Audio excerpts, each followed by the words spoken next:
G'day golfers and welcome to the channel.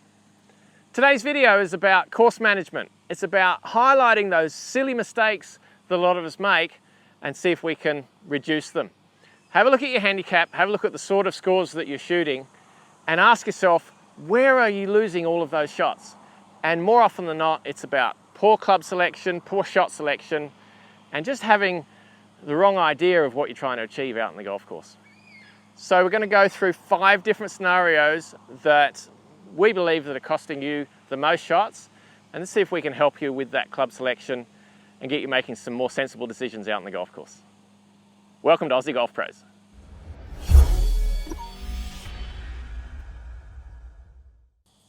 I'm out on the 16th tee at Monash Country Club, and scenario number 1 is a tee shot where you have a decision to make. There's a long par 4, slightly uphill, but there's a lot of trouble. There's a road on the right-hand side, there's jungle on the left, and a lot of club golfers hit driver here. Now, if you don't hit the ball very far, then go ahead and hit driver. It's a long hole and you need that distance, and you're probably not going to get into too much trouble. But if you're a fairly long hitter, but are often off the fairway and getting into trouble, then this is where you really need to make a cleverer decision. So I'm going to put the driver away. I'm going to choose a club that I know that I've got a good chance of hitting the fairway with. Now, for you that might be a 5-iron. So what? You're going to get a shot here. You might even get 2 shots. 5-iron wedge, and you're putting for a 3-pointer. You've really got to choose when you hit driver. I'm not saying you don't ever hit driver, but you've got to choose your battles. Choose the battles that you can win. And this one is a dangerous hole, so I think an iron or a 3-wood or 5-wood, the club that you're most confident with in hitting a good shot and hitting the fairway. So for me, it's my 2 hybrid iron, utility, Strixon U85.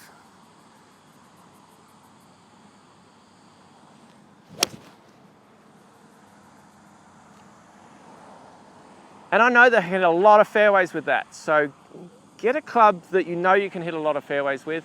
And as I said, if it's a 5-iron, it's a 6-iron, get it in play.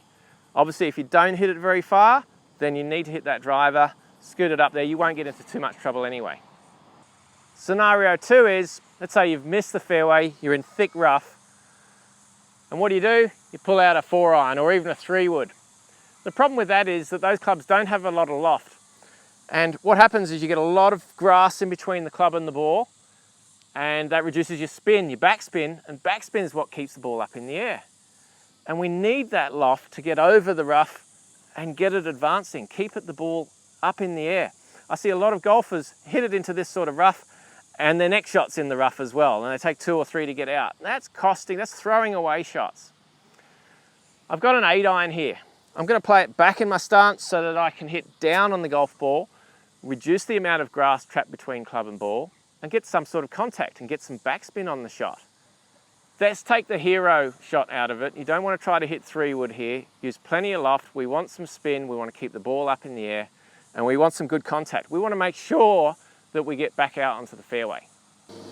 The other thing I'm going to do is aim down the right-hand side, because what can happen is the grass can wrap around the hosel, closing the club face. So if I aim a little bit right, just down the right half of the fairway, ball back in the stance so I can hit down on the shot, just an 8-iron, plenty of loft.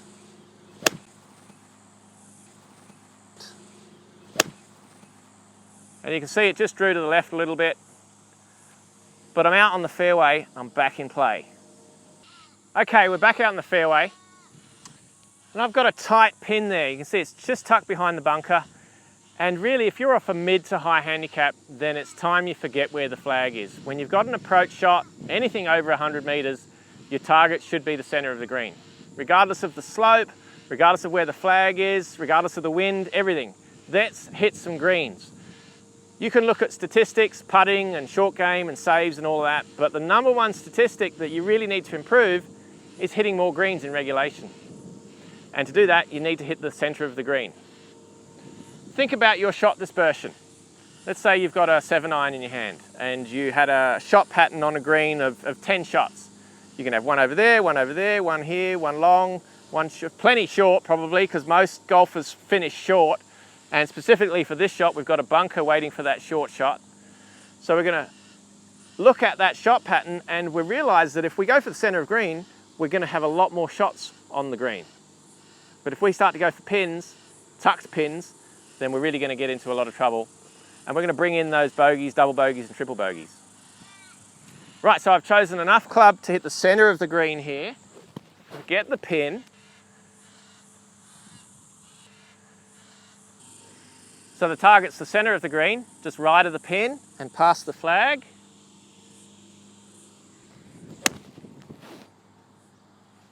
That should go past the flag comfortably. There we go. So I have a birdie putt. Yes, it's downhill and it might not be the easiest putt, but I've got a much better chance of hitting the greens if I'm targeting the center. And that's what scoring's all about. Choosing I won't say the right club, the ideal club to use around the greens is paramount importance. And typically the most common options for club golfers are putter and sand wedge. Now, that's fine for some shots, but an example here, short of the green, a lot of green to work with, neither of those clubs are going to be suitable. You've paid for all of your clubs, let's use them. So a much better option here is a 7-8 iron, enough loft to get over the fringe grass, and then let it roll the rest of the way. Or if your lie's not very good, just go with a hybrid. I've talked about using a hybrid around the greens before.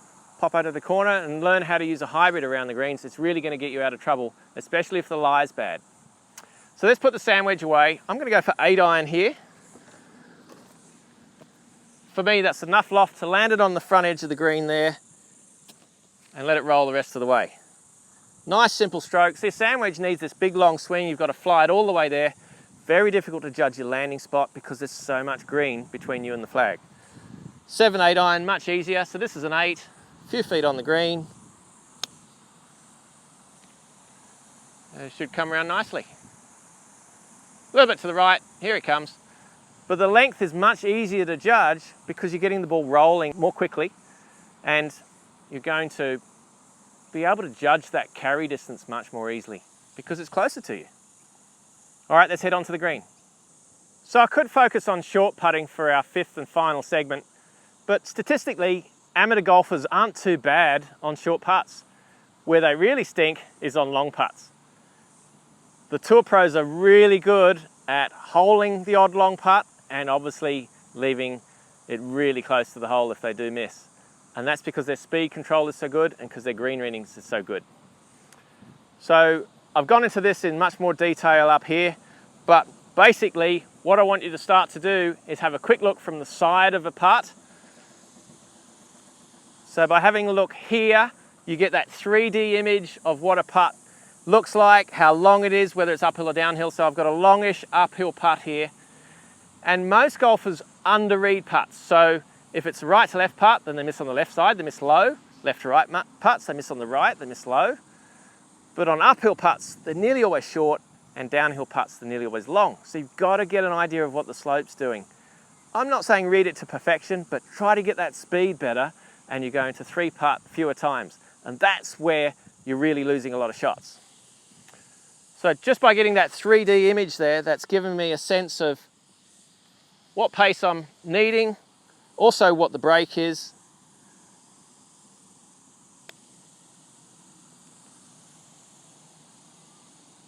And that's the difficulty that a lot of club golfers have, just hitting a putt like that.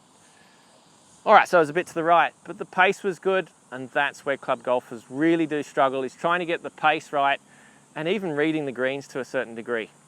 So by having that quick look from the side, you really do get a sense of what the slope is doing. You need to know whether you're going uphill or downhill, and stop underestimating the slope. You need to overestimate a little bit more, and that's going to really save you a lot of shots out on the golf course. Thanks for watching, everybody. So there you go, 5 simple ways you can really lower your scores without changing anything in your swing, no technical changes whatsoever, just some quality decisions, some really sensible club choices out on the golf course. And I see these sort of mistakes made so often. It's really critical for you to start to make some better decisions out on the golf course, whether you're a mid-handicapper or a high handicapper, and this applies for a lot of A-graders as well. So enjoy shooting lower scores. If you like this video, then please hit that like button, and we look forward to seeing you next week. Are you the best golfer you can be?